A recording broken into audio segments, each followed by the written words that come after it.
Germany.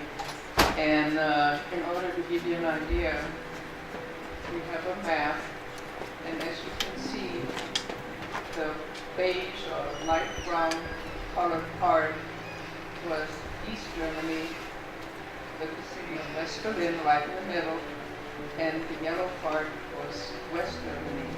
Now, where I grew up, if you see where Berlin is, and you draw a line as the bird flies straight across to the border, I grew up about a mile from the border.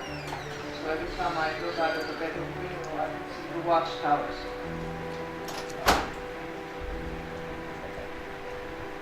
This first slide is actually the home I spent the first eight and a half years of my life in. See that motorcycle there on the right? It was an old farmhouse that we shared with 3 other families. It did not have running water. It did not have indoor toilets. So it was pretty primitive. But it was home. You know, it was more than a lot of other people had whose homes got actually bombed and destroyed. So when I was about 9, the government decided it needed the coal that was underneath that whole little town. There were about 250 or so people living there. And so we all got moved with all our belongings. We got moved to the next bigger town. Before we go, this was across from my home. This is the City Hall, police station, City Hall, one-room jail, and the building next to it actually was my first school. And again, we were not too many kids in there, so we had 2 or 3 school rooms that we grew up in. Those big cans you see in front was milk that got picked up every morning to be delivered to the next town. This is my hometown now. Like I said, the government needed the coal, so they strip mined it. And for several years afterwards, it was just a big old strip mine, big old empty hole.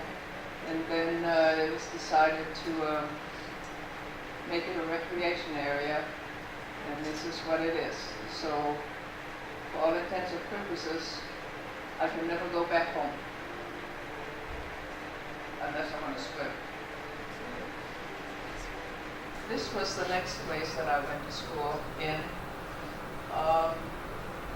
I don't know how much you know or how much you hear when you take history or world history about Germany, but when I went to school, which was right after the Second World War, I started school actually in 1952.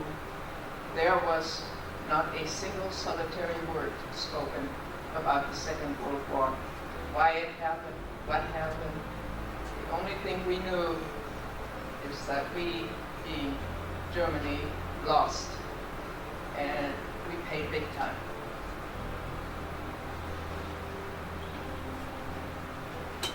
That is an older picture. That gentleman you see in the middle there with the full uniform, and the guy right next to him on the right. The guy next to him on the right is my grandfather.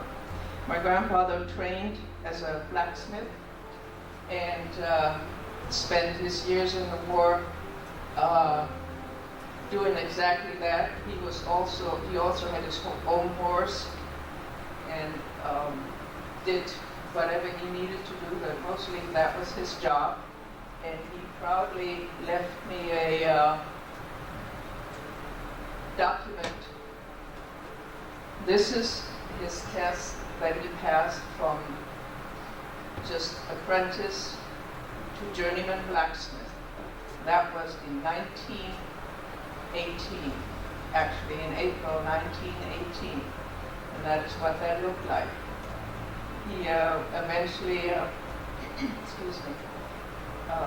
got home from the war, married, and my mom was born in 1923, and pretty soon after that, Hitler came to power, and everybody that was born after that First World War, anywhere from the period 1926 to 1933, had to have what's called an honored pass.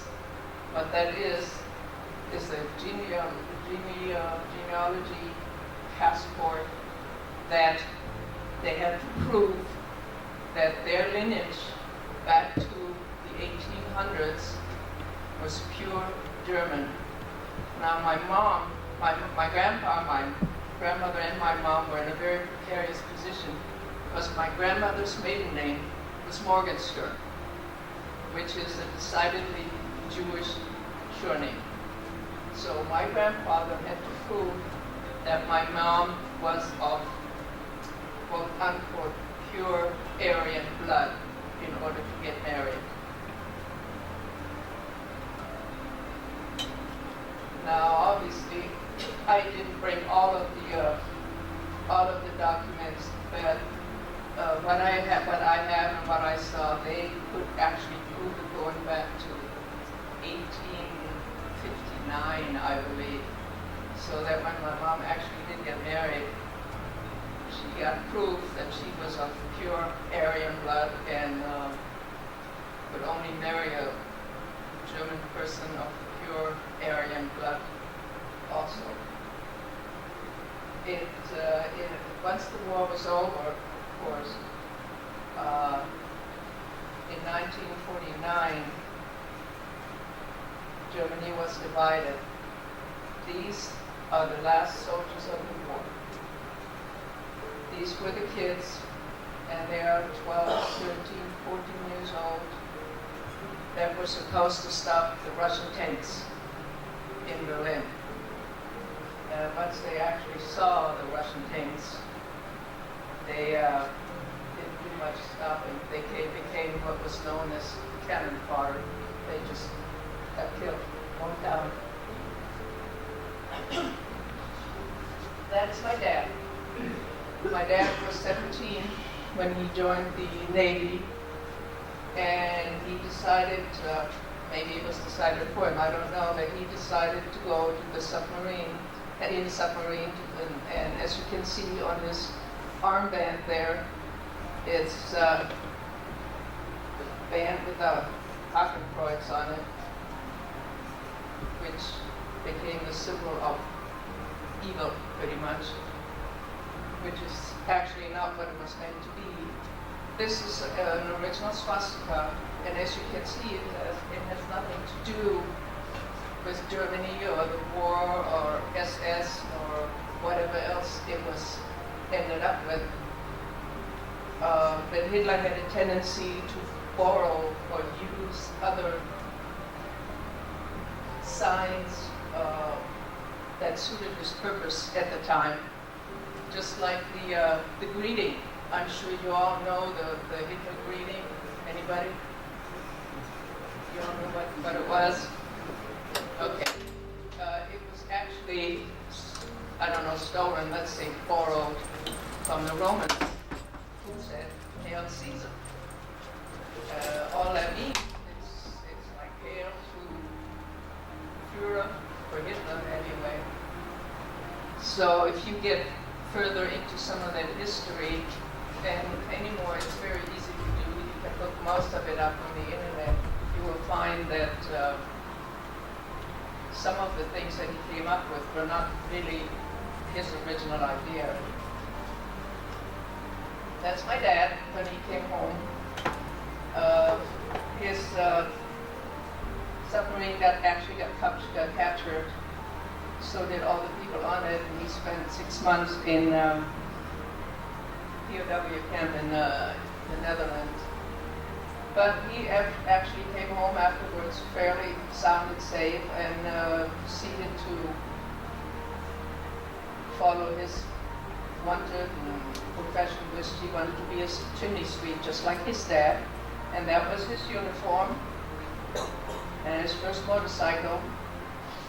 And he was, I would say maybe 21,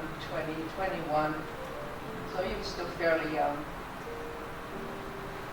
This is what the Autobahn looked like once Germany was divided.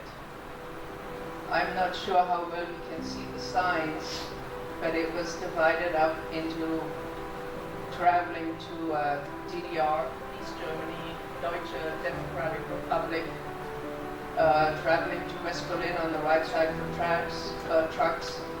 On the left side is cars, DDR, Poland, and then there in the middle is a sign that says transit to West Berlin only.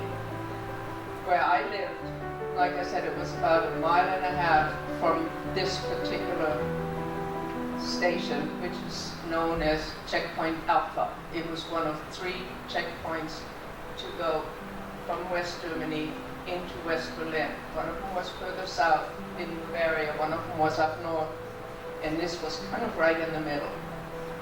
So in order to get to Berlin, to West Berlin, you had to have your pass, obviously. Now, if you wanted to travel and visit relatives in East Germany or East Berlin, you had to have not just a pass, you had to have a permission visa from the town or city that you wanted to travel to that stated your name, it stated the relative's name that you wanted to visit there, and it stated the duration of your stay. You could not just go, hop in your car and go there.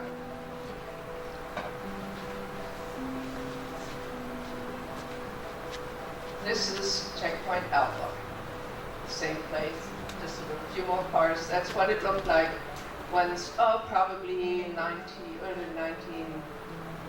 late 1950s, before the wall was built, mind you. You had to go through this checkpoint. Now, my family used not cars so much. We traveled by train, and to my dad's great dismay, the East German soldiers liked it so much. Every time we hit the checkpoint, took him out, took him to the bunkers down below, and searched him. And obviously, he did not enjoy that a lot, but you know, we did have a lot of relatives. All my mom's relatives lived in the eastern part of Germany, so we did travel there quite frequently, and it was horrible. That's what it was. To us, it was normal because we didn't know any different. I didn't know any different, but to my parents and people that had relatives there, it was horrible to have to do that in a country where they spoke the same language. It was basically one country, and you had to go through this to get there.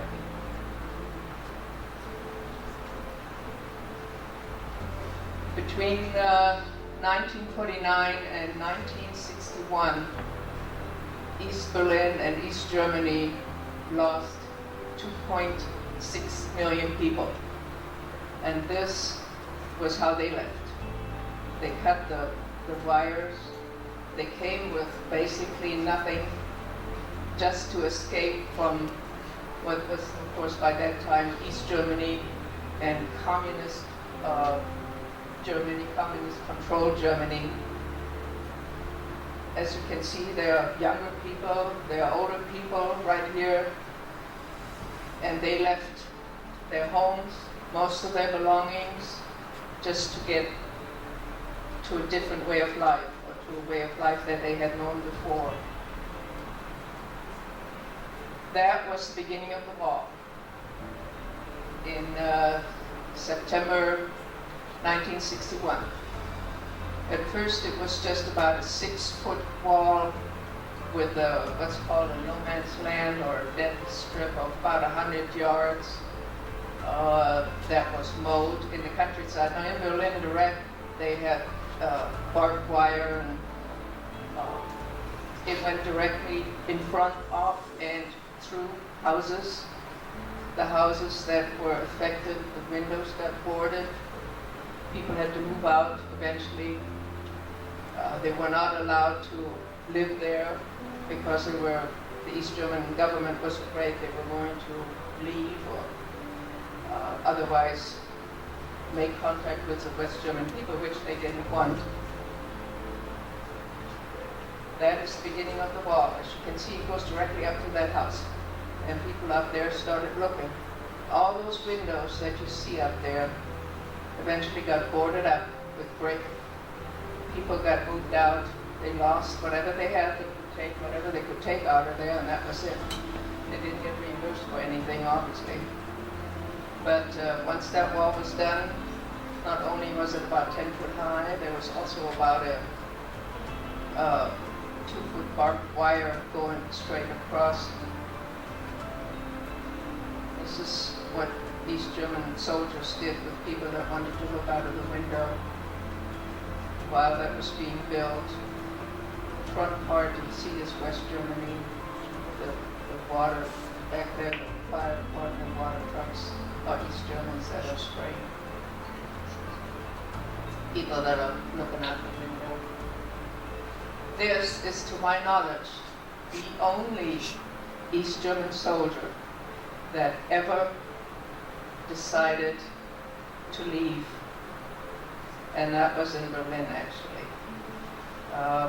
I got to Berlin a week after the war was built, which was quite an experience because people were just stunned. They were just stunned. They didn't know what to think, what to do, other than that their way of life, their crossing from to East Germany was over. There was no visiting from East Germany to West Germany without burying somebody or going to a wedding. That was it. You could not just go say, oh, I take a week's vacation, visit my West German relatives. Did not happen. It just did not happen. That was, probably about 10 years later on the West German side in Berlin. People took to express themselves in graffiti art. Some of it was actually very good. And some of it, was kind of iffy, but, everybody has their own way of expressing themselves. That was the town that I lived in, or right after, I should say where I lived by. The signs had obviously stopped. There was a little creek there. Right in the middle of that creek was the border. Could not cross that creek. Built that wall. It went through people's backyards. Again, it went through people's houses. And it looked like that. That spot, that part between the wall and the fence that you see in the back is called Death Strip or No Man's Land. It was raked daily. There were East German soldiers with dogs that were patrolling that back and forth to see whether there were any footprints that showed up, so they would know that people tried to cross there, which towards the end, in those particular areas, people did not cross there anymore. There were a total of 151 people shot trying to cross the wall from East Germany to West Germany. Now you have to think about this for a minute. These were German soldiers that shot their own people. That's pretty bad. Oh, there's a watchtower. Yeah, I could see that out of my bedroom window. It was lit up 24/7. There were guards in there 24/7 with machine guns, and it was just the houses behind it were boarded up. The people that lived there lost their property. They lost whatever way of means they had. They had to move out. They got moved further inland. And it's the same spot actually. I guess I just have a lot of picture of it because I lived there. That's what it looked like. There's a little death strip. The bad part about that was after the wall came down, not all parts of the wall were taken down or opened up, because between that little barbed wire fence you see on the left there and this fence over here, was a mine strip. It was mined, underground mines. And by the time in 1989, when the wall fell down, or came down, nobody had the blueprints anymore as to where those mines were, and they traveled underground. There's always movement underground. So some areas in the countryside in West Germany, you still cannot just go from one side to another unless you want to take the risk of stepping on a mine. That's the same place again. See that little creek? It divided east and west. And every 150 yards, 200 yards was a watchtower. This I want to leave you with real quick. It's a poem by Lutheran pastor. His name was Martin Niemöller. And he said something pretty significant, because the German aristocrats thought, oh, well, Hitler was just a fad. He was going to go away. Nobody was going to follow his beliefs and his parties and whatever he spoke for. But as it so happened, this now is on display, as it says, at the Holocaust Museum in Washington. It says, first came the communists, and they did not speak out because I was not a communist. Then came the trade unionists, and I did speak out because I was not a trade unionist. Then they came for the Jews, and I did not speak out because I was not a Jew. But then they came for me, and there was nobody left to speak for me. Keep in mind, there was not only 6 million Jews that were killed, there were a total of 11 million people that went to concentration camps, died in jail, got tortured, got shot, and some of them only because they did not agree with Hitler's policies. They did not want to become a member of the NSDAP, which is the Hitler's party. And it got to the point where, as it did then later in East Germany, kids tattled on their parents if they said something against Hitler. Brothers tattled on sisters. So the people underestimate the charisma and the power that that man had to convince people that his ideas and his vision for the future was the best way to go. Now, right after the First World War, there were a lot of unemployment. People didn't have any jobs. They didn't have any money. So when Hitler came along and promised jobs, and he did, he built the Autobahn. He grouped together young people in what was called VDM, which is Union of German Girls. And there was the same thing for the guys. Of course, they all got trained to be soldiers from 10, 12 years on. And just on a personal note, they had a big rally in Berlin. And my mom was probably about 13, 14. And she got to go to that rally and ended up standing in the first row. And Hitler's car stopped. And as it so happened, he got out and he shook her hand. And she told me till the day she died, she did not want me to wash her hand for a week because that was so important to her. I can't blame her. It was her life. It was what she knew. My dad, as I've said before to Jeff, till the day he died, said, well, Hitler wasn't all bad. He did some good things. Yes, he did. He built the Autobahn. He brought a certain kind of stability, but he also brought a horror to people all over the world that I don't think is ever going to be matched by anything else. And I'd like to leave you with that thought. Look at that poem and think about it. The next time you feel strongly about something, stand up for it, defend it, because who knows, by the time it's gone, nobody might stand up for you. Thank you for your visit today.